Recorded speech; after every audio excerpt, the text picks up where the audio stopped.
Soy Fernando Vivas y los estoy acompañando en Las Cosas Como Son. Hablamos en el primer bloque con Mariano González, ex ministro del Interior y Defensa, ahora precandidato presidencial del partido Salvemos al Perú, y ahora vamos a hablar con Carlos Messía. Gracias por acompañarnos, Carlos Messía. Él es ex congresista de Fuerza Popular y ha sido presidente del Tribunal Constitucional, así que con su experiencia en Derecho Constitucional y con su experiencia parlamentaria, quería empezar preguntándole por qué opina de esta suerte de inacción del Congreso respecto a una posible inhabilitación de Pedro Castillo para postular y de Betsy Chávez, porque se dice, muchos han opinado, expertos electorales incluso, que Pedro Castillo, por ejemplo, sí está habilitado para postular al Senado, puesto que no tiene condena. Y he escuchado algunas voces que dicen que estaría primero en las encuestas, con un 36% de aceptación. Bueno, las encuestas no lo consignan, pero podemos presumir que sí tiene un electorado que respondería por él. No olvidemos que Pedro Castillo es un constitucionalista, un sindicalista de larga data. No le conocíamos esa faceta. No, es un sindicalista de larga data y en uno de los sindicatos más vertebrados del Perú, que es el SUTET, que como se sabe fue fundado en el gobierno de Velasco, ¿no? Claro, pero él más bien es disidente del SUTET. Pero es verdad, pero ha participado en el SUTET. Es contrario al SUTET. Sí, pero ha militado mucho tiempo ahí y conoce la realidad. El éxito de Pedro Castillo empieza justamente ahí porque recorre vertebralmente no la costa, sino la sierra del país, y va de radio en radio, esas radios chiquitas que hay en provincias, en los lugares apartados del Perú, y a partir de ahí fue ganando terreno. Entonces, y después obviamente hubo el voto antiqueico, ¿no es cierto?, en las zonas urbanas, que le permitió hacerse con la presidencia de la República, y por ahí además creo que tuvo una frase lapidaria, ¿no? No más pobres en un país de ricos.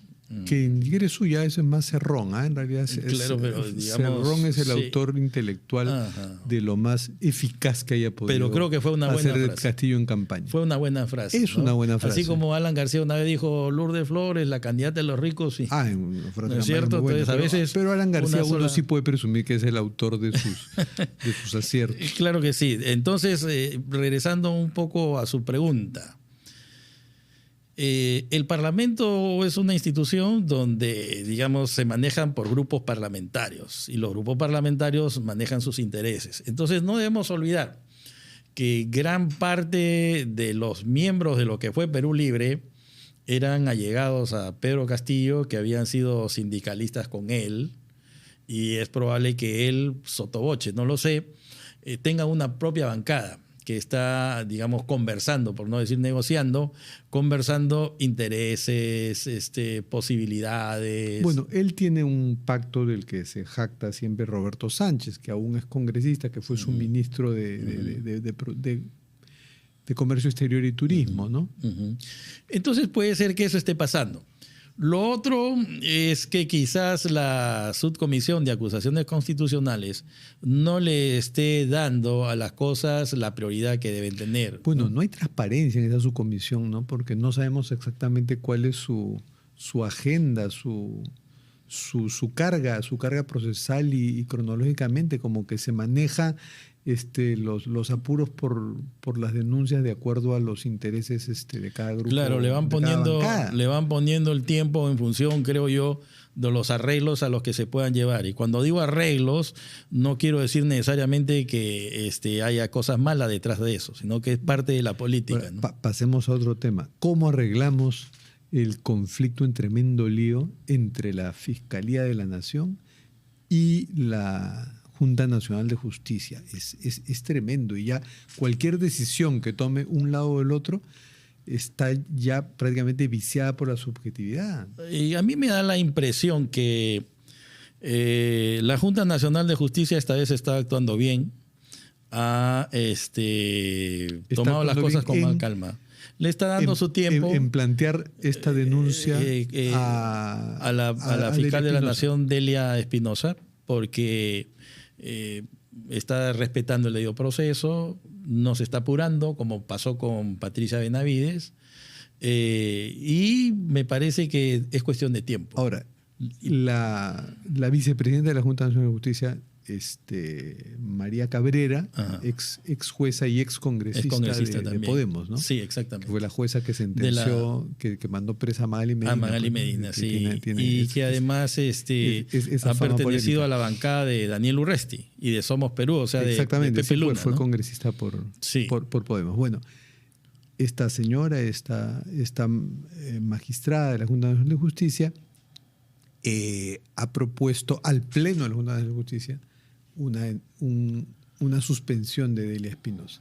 Ahora, no sé exactamente si en esos términos implica un proceso rápido o inmediato, que es lo que el TC ha prohibido en estos casos, y lo ha recordado la presidenta del TC, Luz Pacheco. Sí, no, lo que pasa es que la suspensión en el cargo no significa el apartamiento definitivo.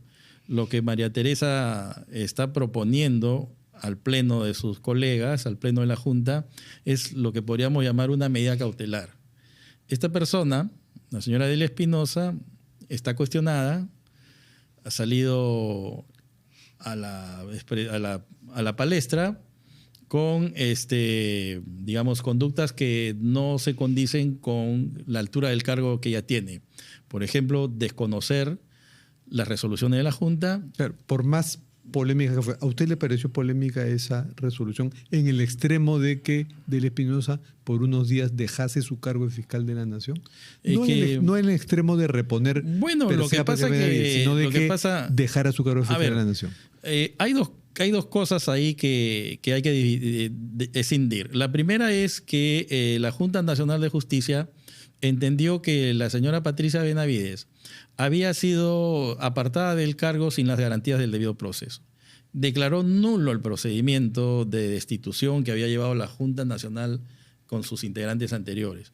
Y ahí es donde viene la polémica, porque hay algunos que piensan de que la Junta solo tenía competencia constitucional para restituirla en el cargo de fiscal suprema, mientras que otros decían que, y es lo que dice ahora también Delia Espinosa, es que puede reponerla como fiscal suprema, pero no como fiscal de la Nación.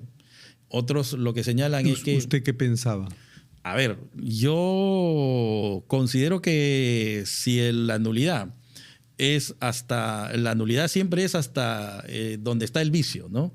Entonces, si Patricia Benavides era fiscal de la Nación y fue apartada del cargo arbitrariamente, es hasta allá donde se debe llegar. Ahora, pero entiendo que mi posición también es discutible, porque hay algunas personas que piensan de que solo podía ser repuesta en el cargo de fiscal suprema, que es lo que ha sucedido. Me interesa más, usted admite idealmente que su posición es discutible, pero usted también tiene una experiencia política, entonces le pregunto lo siguiente, pero ¿no cree que, dado que son posiciones discutibles y plantear un cambio por unos días, además, porque ya se le vencía el plazo para ser fiscal de la Nación, Patricia Benavides, no fue una resolución muy desacertada, muy disruptiva? Claro. ¿Pudieron esperar unos días o pudieron limitarse a decir repóngase como fiscal suprema? O sea, deja parada para la historia a esa Junta Nacional de Justicia. Es que quien imparte justicia tiene que tener en cuenta hasta dónde puede llegar la decisión que yo pueda tomar, lo que en el derecho constitucional se conoce como la previsión de las consecuencias. Entonces, ¿qué sentido tenía reponerla por 10 días?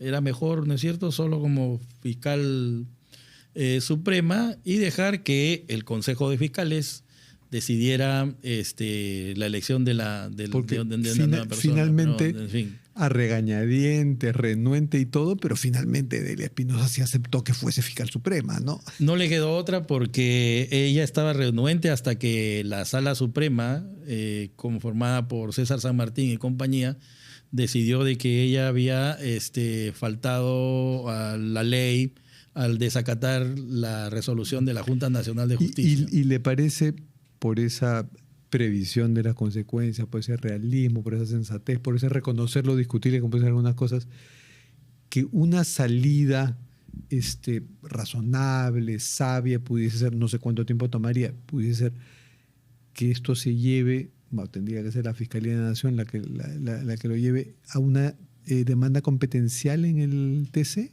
y el TC es ser de árbitro entre estas dos instituciones que están demasiado subjetivizadas la una contra la otra. Mire, ¿sabe qué es lo que pasa? Que tal y como están las cosas, en un país desinstitucionalizado, ¿no es cierto?, donde la Constitución vale muy poco o tiene vigencia por pedazos, por retazos, estas cosas sí, estas no, y donde es interpretada por todo el mundo, entonces eso demuestra que hay una crisis de la Constitución. Y cuando hay una crisis de la Constitución, casi siempre los problemas constitucionales que se desarrollan en un entorno problemático terminan resolviéndose en la sede del Tribunal Constitucional, que es lo que está pasando, ¿no? Porque es el único que puede zanjar las dirimencias, las opiniones, etcétera, ¿no? Los conflictos que tenemos hasta aquí. La Suprema Corte lo ha hecho cuando ha respaldado la resolución de la Junta Nacional de Justicia y ha dicho tú no puedes suspenderla o pedir suspensión de la fiscal de Patricia Benavides, ha puesto más o menos las cosas en su lugar la Suprema Corte, que también tiene gran liderazgo, como el tribunal. Entonces, ¿qué es lo que está viniendo ahora? Bueno, la Junta Nacional de Justicia está entendiendo que la señora fiscal de la Nación, Delia Espinosa, ha cometido algunos actos, digamos, que merecen una sanción administrativa, porque la Junta no puede hacer más que sancionar administrativamente, aunque pueda apartarla definitivamente del cargo, como sucedió con... ¿Hay sanciones que no implican apartarla del cargo?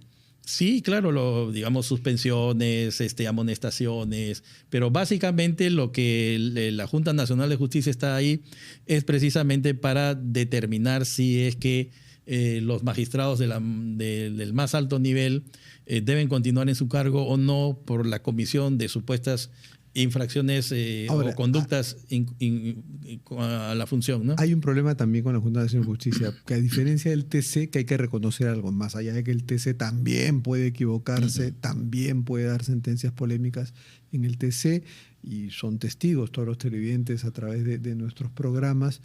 El TC tiene la tradición y la ornan siempre de que cada ponente venga a los medios y sea entrevistado y sustenten y argumenten didácticamente sus fallos. La Junta Nacional de Justicia, nada. El señor Gino Ríos, la señora María Teresa Cabrera, nada. No quieren venir. Bueno. No quieren venir, pero ni siquiera hacen videos comprensibles explicando sus cosas. O sea, no tienen ese sentido de la trascendencia de sus cargos y de que no solo se imparte justicia, sino hay que ser docencia también, ¿no? Sí, estoy totalmente de acuerdo con lo que usted dice, pero son estilos, ¿no? Fíjese, antes de la existencia del Tribunal Constitucional, era impensable que un juez vaya a los medios de comunicación a defender su sentencia, porque existía y sigue existiendo el viejo adagio de que los jueces hablan a través de sus resoluciones. Pero quien cambió el sentido de las cosas, me acuerdo muy bien, porque en ese tiempo yo salía ya casi de la universidad y me parecía extraño, era Manuel Aguirre Roca. Manuel Aguirre Roca, cuando se criticaba la sentencia del Tribunal Constitucional, salía a los medios, escribía en los diarios defendiendo las sentencias, ¿no? Entonces ahí es donde viró y cambió esta idea. Pero para bien, ¿le parece? Para bien, claro que sí, para bien.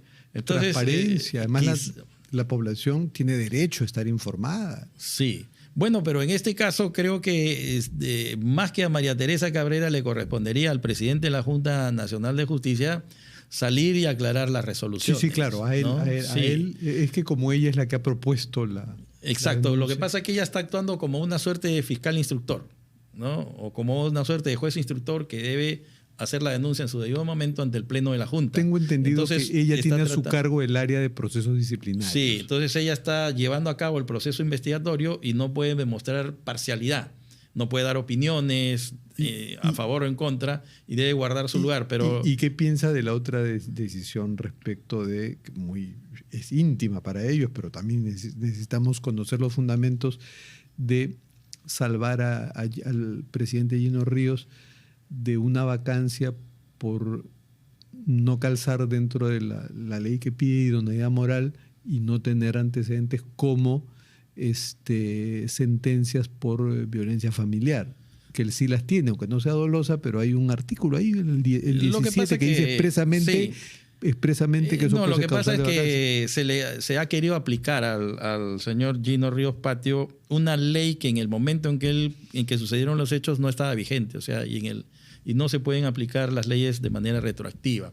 Y además porque ya ha sido resuelto, por lo que se ha leído en los periódicos, supuestamente los hechos que lo enfrentaron con su esposa no eran tan graves, no han sido tan violentos como se pensaba, bueno, o como se denunciaba. Entonces ya no conocemos en el, pero que eso es lo que han dicho, por ejemplo, de que no ha querido hablar, pero además conflicto de esto. Lo que se ha conocido por algunas declaraciones en los medios de comunicación, no declaraciones, apariciones noticiosas, de que la denuncia no era tan grave. Que obviamente que si una persona se va a divorciar, no es que dice de la noche a la mañana de mi divorcio, siempre hay desavenencias, discusiones. Pero todo esto deja un mal sabor porque no ha sido suficientemente transparente, no sale a explicarlo, no se expone en una entrevista o si quiere en una conferencia de prensa sobre este tema.